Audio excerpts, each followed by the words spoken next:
Chers amis, bonjour. Nous sommes aujourd'hui donc le 24 décembre. T'es déjà 24 décembre. Ah, soyez à la messe. Ah, soyez à la messe Noël. Et moi, je suis à la messe à Mamoudzou ce soir. Je remercie encore tout l'accueil waouh, l'accueil formidable des catholiques de Grande Terre à Mayotte là-bas. Enfin, là où ça m'est là, enfin, les formidables, quoi, les formidables. Merci égyptienne de tout ce que vous m'avez apporté. Merci à tout le monde. Donc ce soir, arrive bonheur, hein, parce que à Mayotte, il y a deux paroisses. Il y a le paroisse à Mamoudzou sur Grande Terre, et puis une autre paroisse sur Petite Terre. Fatima d'un côté, Saint-Michel de l'autre côté. Et justement, les gens ils pensent, ah ben Mayotte c'est musulman, musulmane, la point l'église. Non, on est là l'église. On est là l'église à Mayotte. Il y en a deux, là, bon, on peut, il y en a deux. Donc, si tu demandes de mon église, tout de suite, il va dire, oh, on ne peut pas vous tromper. Donc, aujourd'hui, on va entrer dans le livre de Samuel, le deuxième livre de Samuel. Il parle du roi David. Mêlez la lecture, et puis, on verra ce que il pourrait susciter en nous. Il pourrait susciter en nous. Lecture du deuxième livre de Samuel. Le roi David habitait enfin dans sa maison. Le Seigneur lui avait accordé la tranquillité en le délivrant de tous les ennemis qui l'entouraient.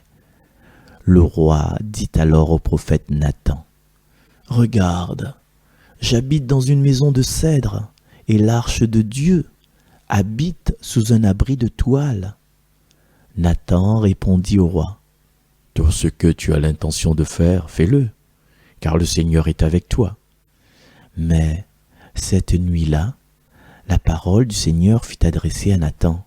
« Va dire à mon serviteur David, ainsi parle le Seigneur. Est-ce toi qui me bâtiras une maison pour que j'y habite? C'est moi qui t'ai pris au pâturage derrière le troupeau, pour que tu sois le chef de mon peuple Israël. J'ai été avec toi partout où tu es allé. J'ai abattu devant toi tous tes ennemis. Je t'ai fait un nom aussi grand que celui des plus grands de la terre. Je fixerai en ce lieu mon peuple Israël. Je l'y planterai. Il s'y établira et ne tremblera plus. Et les méchants ne viendront plus l'humilier comme ils l'ont fait autrefois, depuis le jour où j'ai institué des juges pour conduire mon peuple Israël. Oui. Je t'ai accordé la tranquillité en te délivrant de tous tes ennemis. Le Seigneur t'annonce qu'il te fera lui-même une maison quand tes jours seront accomplis et que tu reposeras auprès de tes pères. Je te susciterai dans ta descendance un successeur qui naîtra de toi, et je rendrai stable sa royauté. Moi, je serai pour lui un père, et lui sera pour moi un fils. Ta maison et ta royauté subsisteront toujours devant moi. Ton trône sera stable pour toujours. Parole du Seigneur. Nina, un chant, il appelle « Tu veux les hommes heureux » dessus YouTube, tu peux taper, c'est moi qui chante. Et dans ce chant-là, il dit « Nous t'avons élevé de hautes cathédrales, aux portes et aux tours les plus monumentales. Nous avons espéré t'y tenir en prison. Mais toi, tu as choisi de prendre pour maison le cœur de l'homme. Le cœur de l'homme. » Et David, en fait, le roi David, dans ce passage, il veut construire un temple pour le Seigneur, pour mettre l'arche de l'Alliance à l'abri. Il a cette intention-là. Mais David, en fait, il a fait son boulot, il a fait son travail, il a accompli sa mission. Et là, il partage ça avec le prophète Nathan. Nathan, il ne connaît pas trop. Il dit, fais ce que vous voulez, l'intention, le Seigneur est avec vous. Et justement, le Seigneur, la cause avec Nathan. Et Là, c'est comme ça, ben, en fait, si nous peut traduire ça aujourd'hui, ben, m'y possède. Pourquoi vous faites un temple pour moi? Moi, m'y possède la terre entière. Qui ça la tire derrière bon mouton là? C'est moi la tire derrière bon mouton là. Comment on peut m'a donné des nations, m'a donné le trône, et le trône que me donne c'est un trône qui sera tout le temps, tout le temps, tout le temps, tout le temps, à jamais. Ou croire que ou l'a besoin fait un truc, mettre à moi dans un temple, mettre mon âge de l'alliance dans un temple, ou croire que moi m'y gagne pas décidé. Ah, hein, ouais ça. Ouais, ça, c'est. Il m'y veut en ménazot. Non, le Seigneur, là, il connaît que ça faut faire. Il connaît ben, que sa volonté soit faite. Il est vrai qu'on a des intentions. Ben oui, voilà, nous avons une intention. Et il booste à nous, il met l'intention. C'est-à-dire, ben, tout on a ouvert le Seigneur.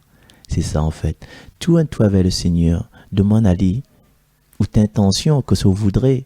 Après, le Seigneur, il a dit, décide lui-même, décide lui-même. Et le Seigneur, dans ce passage, que ça il a décidé, ben, il a décidé que oui, il aura un temple, oui, mais ce ne sera pas où va faire. Ce sera où descendance va faire. Et nous connaissons, ben, la descendance, c'est avec Salomon. Et encore une fois, Salomon. Et quand il dit plusieurs fois, Salomon. Salomon, c'est le fils de David avec Bethsabée. Et Bethsabée, c'était pas la femme de David. Et quelquefois, quand nous les nés dans une situation un petit peu biscornue comme ça, là. Mais depuis longtemps, comme dit Père Jean-François, depuis longtemps, avec comme mirage.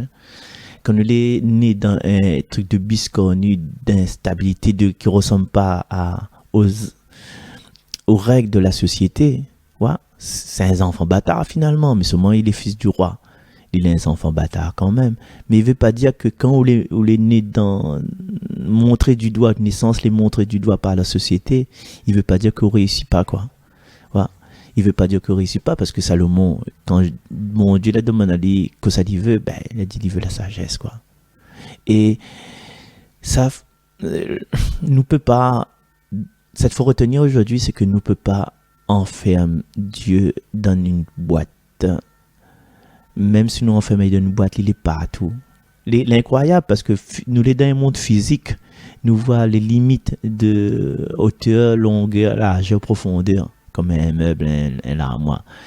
Nous essayons de casser Dieu dedans, mais Dieu est plus, il est incroyable. C'est lui qui invente ça, il connaît les. Il est plus grand que ça, il rayonne de partout, de l'intérieur, de l'extérieur. Le monde et sa richesse, la terre et tous ses habitants. Premier truc, c'est que nous ne pouvons pas configurer Dieu à la façon dont nous pensons. Et deuxième truc que nous pouvons penser, c'est que Dieu, il a fait son programme, il connaît que ça nous a besoin, il connaît comment il sait faire. Et des fois, les gens qu'il choisit pour s'aimer la parole, les gens qu'il choisit pour faire son œuvre, ben, ce n'est pas les gens que la société n'aurait choisi. Regarde Mère Teresa, regarde l'abbé Pierre. Comment on peut penser qu'une petite femme comme ça, bien qu'un vieux monsieur comme ça, ben, il ébranle la société. L'abbé Pierre n'aurait pu rester dans son couvent, mais non, il est venu, il est monté au filet parce qu'il est poussé par l'esprit. Et il y a beaucoup de personnes peut-être disent, ben, qui c'est Marcel là? Qu'est-ce que ça? Qu'est-ce que pour faire là? Qu'est-ce que ça? Ben non, il y a un appareil pour enregistrer, il y a un micro, voilà, ben il enregistre. Et il enregistre pas, mais tu enregistres ces gars, mais là non. Non, la parole pour que cette parole de chaque jour elle est disponible, il peut être consulté, et me connaît que il y a des gens avoir de la pêche, comme il dit Ambroise.